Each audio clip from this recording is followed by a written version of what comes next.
Inna lillahi wa inna ilaihi raji'un. A yau ɗin nan an kai wa 'yan bindiga hari, inda sojoji suka shiga cikin daji can a Zamfara.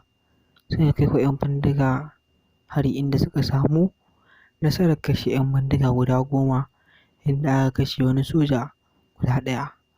Ya Allah muna roƙonka, Allah ka ba wannan sojoji sa'a akan wannan yaƙi wanda suka fita. To masu saurare ka biyo mu har ƙarshen wannan bidiyo domin ganin yadda ta kasance a wannan rigima da ake yi tsakanin 'yan bindiga da sojoji. Wallahi har ila yau dai muna ƙara tuna muku idan ba ku yi mana subscribing ba, ku daure ku danna mana subscribe, kana kuma ku danna alamar ƙararrawar sanarwa domin samun shirye-shirye masu tushe da asali game da sabbin bidiyoyi da zarar mun ɗaura. Mun gode muku da irin ƙoƙarin kasancewa kuke da mu a kowane lokaci cikin wannan tasha tamu mai albarka, wato mai suna Sabon Tashi TV. To fa, wani abun ma har da mutanen gari suka tashi su ma suna taimakawa sojoji. Dama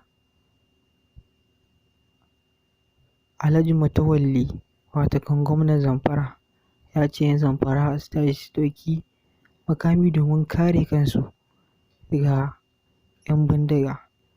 To mutanen garin Zamfara sun tashi sun taimakawa sojoji inda aka yi wa 'yan bindiga rubdugu a kan kashe-kashen da ake kakkashe su.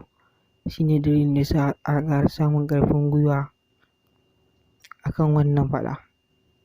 To masu saurare a nan za mu kawo muku wannan ƙarshen bidiyo, sai Allah ya ƙara haɗa mu a wani bidiyo na gaba. Mun gode muku da irin ƙoƙarin kasancewa da mu da kuke a kowane lokaci.